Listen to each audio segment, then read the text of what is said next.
যুদ্ধক্ষেত্রে সৈনিকেরা ইচ্ছে করে নকল পাথরের নিচে লুকিয়ে থাকতো, যাতে শত্রুরা তাদের দেখে ফেলতো। শত্রুরা ভাবতো এটাই সামনে থাকা দলের আসল ঘাঁটি, তাই তারা দৌড়ে এসে সেই নকল পাথরটিকে জোরে করে তুলে ফেলতো এবং কিছু না ভেবে সরাসরি সেই গর্তে লাফ দিত। কিন্তু তারা বুঝতে পারতো না যে এই গর্তে পা রাখলেই তারা ধসে পড়বে। শত্রু সোজা এক মারাত্মক ফাঁদে পড়ে যেত এবং সেখানেই মারা যেত। অন্যদিকে সৈনিকেরা তো সেই ফাঁদের পাশে থাকা একটি সুড়ঙ্গের ভেতরে নিরাপদে লুকিয়ে থাকতো। এতটুকু হলেও ঠিক ছিল, কিন্তু কিছু সৈনিকের বুদ্ধি আরো ভয়ঙ্কর। এক সৈনিক তো গ্রেনেডকে উজ্জ্বল লাল রঙের করিয়ে পাকা ডালিমের মতো বানিয়ে ফেলেছিল। তারপর সে লাল ডালিমের মতো বোমাগুলোকে গাছে ঝুলিয়ে দিত। তৃষ্ণায় কাতর ও শত্রুরা দূর থেকে দেখে বুঝতো এগুলি আসল ফল, তাই তারা ছিঁড়তে আসতো আর হাতে লাগতেই সেই গ্রেনেডটি ফেটে যেত। এতেই শেষ নয়, যখন তারা মাইন পাতত তখন তারা ইচ্ছে করে উল্টো পুঁতে দিত।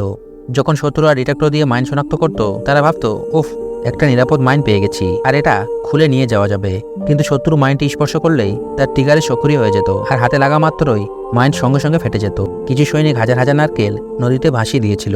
দূর থেকে নারকেলগুলো এমন দেখাতো যেন সৈনিকের বিশাল বাহিনী চুপিসারে নদী পার হচ্ছে। শত্রুরা এটা দেখে ভয় পেয়ে নদীর দিকে অন্ধভাবে গুলি ছুটতে লাগলো। তাদের গুলি প্রায় শেষ হওয়ার পরেই আসল সৈনিকেরা হঠাৎ পানি থেকে বেরিয়ে আসলো। এই সুযোগে শত্রুপক্ষকে সম্পূর্ণভাবে ধ্বংস করে দিল। এরকমই ছোট ছোট গল্প পেতে ভিডিওটি লাইক করে চ্যানেলটি সাবস্ক্রাইব করে দেবেন।